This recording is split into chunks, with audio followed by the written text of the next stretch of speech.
Bienvenue dans cette nouvelle édition de l'Africa Tonight. Voici les titres de l'actualité. Par 3 fois, il a échappé à la mort. Il aurait finalement été terrassé par une crise cardiaque. Le président Pierre Nkurunziza a tiré sa révérence ce lundi 8 juin. Ce décès soudain aura-t-il des conséquences institutionnelles sur le Burundi? Élément de réponse dans ce journal. Une crise constitutionnelle se profile-t-elle en Éthiopie? Eh bien, le Premier ministre Abiy Ahmed a rejeté ce lundi l'idée de former un gouvernement de transition à l'expiration de son mandat en octobre. L'opposition dénonce l'instrumentalisation de la crise sanitaire. Et puis pour lutter contre le coronavirus, le Togo s'appuie sur sa nature. Une centaine de formules à base de plantes a été proposée. 3 d'entre elles ont été retenues et font actuellement l'objet de tests approfondis, découvertes dans ce journal. Mais avant de développer ces titres, la réunification du Front populaire ivoirien semble hypothétique, du moins pour l'instant, puisque la branche dirigée par Pascal Affi-N'Guessan s'est retirée du processus. Elle accuse la frange surnommée FPI Gore d'avoir créé avec le Parti démocratique de Côte d'Ivoire d'Henri Konan Bédié une plateforme de collaboration en vue des prochaines élections. Pascal Affi-N'Guessan dit attendre d'être instruit sur les motivations de cette entente et sur les conséquences pour le parti politique. Notons que ce coup d'arrêt intervient à 4 mois et demi de la présidentielle de 2020 en Côte d'Ivoire. Les drapeaux sont en berne au Burundi. Le président Pierre Nkurunziza, au pouvoir depuis 2005, est décédé ce lundi 8 juin à l'hôpital du cinquantenaire de Karouzi, officiellement des suites d'un arrêt cardiaque. 7 jours de deuil national ont été décrétés. Retour sur le parcours de celui qui s'était fait investir guide suprême du patriotisme avec Fanny Monichi Amenedi. Il aura finalement été au pouvoir jusqu'à ces derniers jours. Le président burundais Pierre Nkurunziza est décédé ce lundi 8 juin d'une attaque cardiaque, selon les informations officielles. Le gouvernement de la République du Burundi présente ses condoléances les plus émues au peuple burundais en général et à sa famille très éprouvée en particulier. Le Burundi vient de perdre un digne fils du pays, un président de la République, un guide suprême du patriotisme national. Âgé de 55 ans, Pierre Nkurunziza était au pouvoir depuis 2005. Il avait rejoint dès 1995 la rébellion des FDD, les Forces pour la défense et la démocratie, les FDD dont il prendra la tête en 2001. Il participe aux négociations qui aboutissent aux accords d'Arusha, avant d'accéder au pouvoir en 2005 où les FDD, devenus depuis le CNDD-FDD, remportent les élections législatives. Il est réélu en 2010 avec 91% des voix lors d'un scrutin présidentiel boycotté par les principaux partis de l'opposition. En 2015, il décide de briguer un 3e mandat présidentiel, pourtant contraire à la Constitution, provoquant des protestations de l'opposition. Quelques mois avant l'élection, il est victime d'une tentative de coup d'État. S'ensuivra une violente répression des opposants au régime, faisant des milliers de déplacés. L'élection se tiendra tout de même en juillet. Il est déclaré vainqueur avec 69,41% des suffrages. 3 ans plus tard, après avoir fait réviser la Constitution, il annonce ne pas briguer de 4e mandat. Une décision saluée par son camp qui y voit une volonté de pacification du pays. Il nous laisse sur une voie et je prie de tout cœur que sur cette voie, on reste et que le Burundi continue à avancer dans sa souveraineté, que le Burundi s'appuie sur les institutions qui viennent d'être élues et que le Burundi continue dans la paix. C'est tout ce qu'on peut souhaiter, c'est tout ce que chaque Burundais épris de la paix ou chaque ami de notre pays peut souhaiter au Burundi. Présidentielle de 2020. Le général Évariste Ndayishimiye, homme du Sérail, est désigné candidat du CNDD-FDD et remporte l'élection. Pierre Nkurunziza n'aura pas eu le temps de remettre les clés du pouvoir. Victime d'un malaise dans la nuit de samedi à dimanche, il avait été pris en charge à l'hôpital du cinquantenaire de Karouzi. Après une brève amélioration, son état s'était dégradé lundi. Des sources médicales indiquent qu'il aurait été testé positif au coronavirus, comme sa femme, toujours hospitalisée au Kenya. Une information démentie par le gouvernement burundais. Les autorités qui avaient d'ailleurs affirmé que le pays était épargné par la pandémie, allant jusqu'à défier l'Organisation mondiale de la santé. Tout ce qu'on peut dire, c'est que Nkurunziza, il a nié l'existence de cette maladie au Burundi, comme quoi le Burundi était protégé par le bon Dieu. Et même la semaine passée, il continuait à pratiquement à fustiger les gens qui portent des masques. Dans un meeting, personne ne portait un masque parce que Nkurunziza ne voulait pas que les gens portent un masque. Mais malheureusement, c'est hier, on l'a amené à l'hôpital de Karouzi et il est décédé quelques heures après. Donc, il n'a pas été sauvé par les médecins. Les médecins n'ont pas pu le faire. C'était un hôpital qui ne soignait pas en général les gens de coronavirus. Le vice-président Gaston Sindimou devrait assurer l'intérim jusqu'à la prestation de serment du nouveau président élu Évariste Ndayishimiye le 20 août 2020. Les autorités burundaises ont décrété dès ce lundi 7 jours de deuil national. Je ne veux pas collaborer avec cette erreur historique. Ce sont les mots de Keria Ibrahim, présidente de la Chambre haute du Parlement éthiopien, qui a démissionné de son poste ce 8 juin. Elle accuse le Premier ministre Abiy Ahmed, qui s'oppose à un gouvernement de transition après la fin de son mandat, de violer la loi et de vouloir imposer un pouvoir autoritaire. Explication avec Corinne Kamdem et Nathalie Moore. La porte-parole de la Chambre haute de l'Éthiopie a démissionné ce lundi 8 juin en signe de protestation contre le report des élections en raison du coronavirus. Démission perçue par les analystes comme le signe d'une tension croissante entre son parti et le gouvernement. En effet, Keria Ibrahim est également un haut responsable du Front de libération du peuple du Tigré, TPLF, l'un des principaux partis politiques du pays qui s'est opposé au report. Je ne peux pas être complice lorsque la Constitution est violée et qu'un gouvernement dictatorial est en train de se former. J'ai démissionné pour ne pas participer à une telle erreur historique.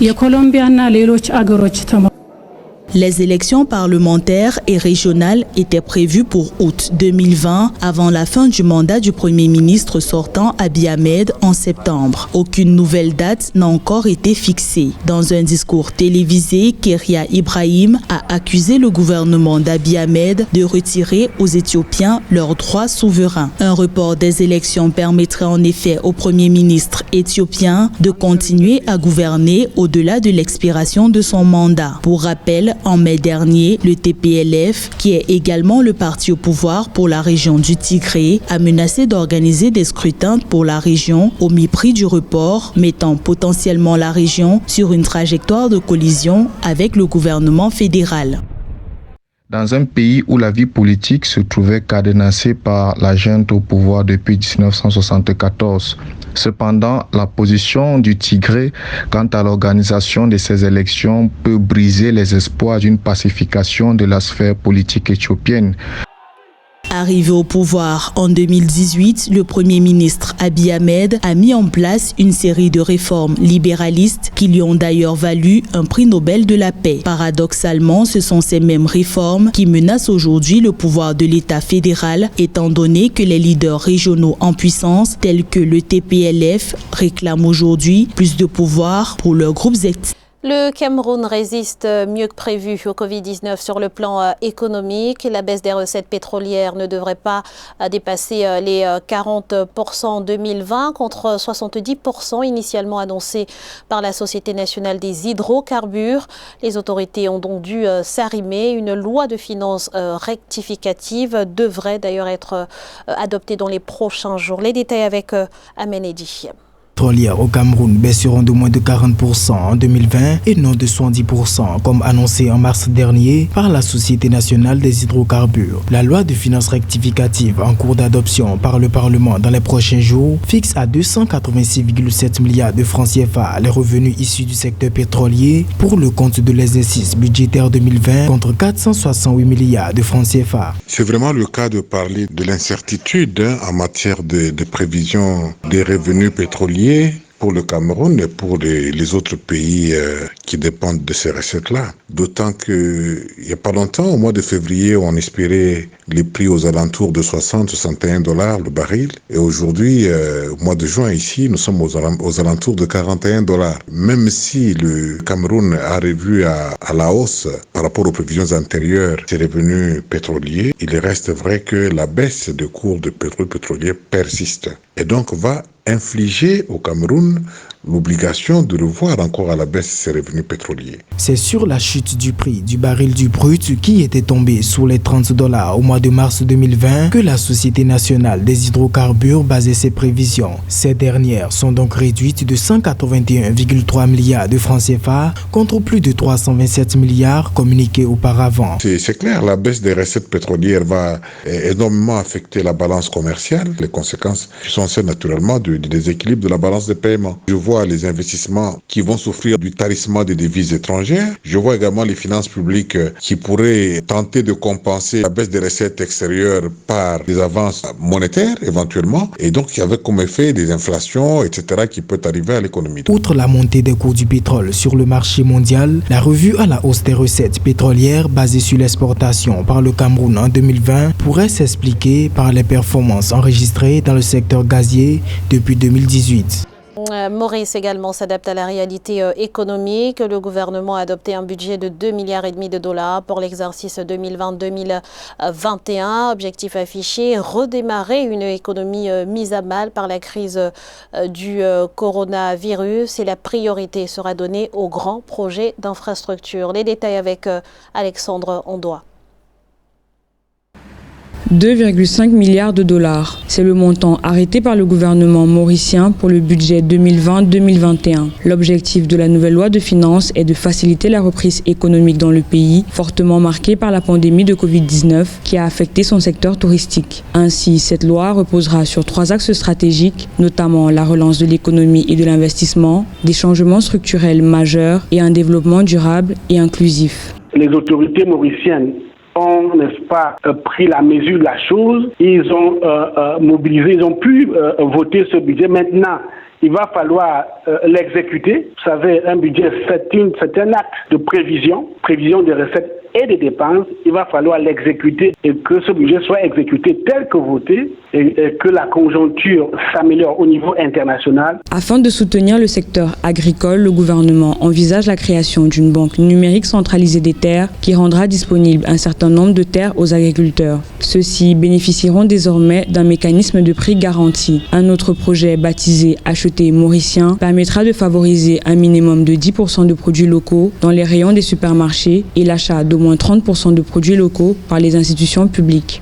L'île Maurice s'inscrit, n'est-ce pas, dans la transparence qui est un canon de bonne gouvernance, en mettant, n'est-ce pas, cette banque de données numérique, c'est d'abord la transparence pour que tous les acteurs puissent accéder et puissent avoir la même information. Donc ça participe de la transparence et ça participe aussi de l'amélioration de l'accès à l'information. Vous savez, quand c'est numérique, c'est plus accessible. Notons qu'afin de limiter l'impact négatif de la pandémie de coronavirus sur l'économie mauricienne, plusieurs mesures d'encouragement avaient été prises en faveur du secteur touristique. Ces mesures ont permis aux entreprises touchées par la crise de se relever progressivement. Cette crise sanitaire a mis à jour la nécessité de développer la médecine traditionnelle sur le continent. Au Togo, des chercheurs sont à pied d'œuvre pour trouver un traitement efficace à base de plantes contre le coronavirus. Les premiers résultats des échantillons retenus sont satisfaisants, mais la population devra encore attendre avant la mise en service du médicament traditionnel amélioré. Voyez ce reportage d'Emefa Kofi, notre correspondante au Togo. À l'université de Lomé, le Togo prépare son médicament traditionnel amélioré contre la Covid-19. Il s'agit de formulations à base de plantes proposées par des praticiens de la médecine traditionnelle. Quand les produits arrivent ici, qu'est-ce que nous faisons? Nous essayons de voir leur stabilité, les mettre en condition pour que des tests in vitro puissent se faire. Sur plus d'une centaine de formulations proposées à base de plantes, 3 ont été officiellement retenues et soumises à un test approfondi au laboratoire de microbiologie et de contrôle de qualité des denrées alimentaires pour une seconde codification. La première étape, c'est de savoir est-ce que le produit est de bonne qualité hygiénique pour être utilisé. Nous passons à la seconde étape pour voir la toxicité du produit. Et la troisième partie, c'est de voir si le produit peut supprimer les réactions immunitaires ou bien repousser les réactions immunitaires. À Annoncés depuis mai 2020, les résultats des formulations sont attendus par les Togolais qui s'impatientent. La discussion d'ailleurs est déjà engagée avec les médecins pour voir dans quelle mesure nous pouvons directement tester ces plantes-là sur les humains. Mais vous dire aujourd'hui, la semaine prochaine, dans 10 jours, ce serait très difficile pour moi de le faire. Convaincre les autorités sur l'efficacité de ces produits togolais représente un tout autre défi. Le Togo teste par ailleurs la potion Covid organique de Madagascar. Le pays compte à la date du 7 juin 248 guéris, 234 cas actifs et 13 décès du coronavirus. Dans le reste de l'actualité, les efforts du gouvernement tunisien en matière de lutte contre le blanchiment d'argent ont porté leurs fruits. Le pays a été retiré ce mardi de la blacklist du groupe d'action financière et ne fait donc plus partie des pays tiers à haut risque dont le dispositif de lutte contre le blanchiment de capitaux et le financement du terrorisme représentent des carences stratégiques. Un retrait qui devrait permettre à la Tunisie de partir à la reconquête des marchés et des investissements auxquels elle n'avait plus accès du fait de la mauvaise réputation qu'entraînait son classement sur cette liste. Et c'est ainsi que s'achève ce journal. Nous vous remercions pour votre fidélité. Restez sur Africa 24. Dans quelques instants, une nouvelle édition de l'information.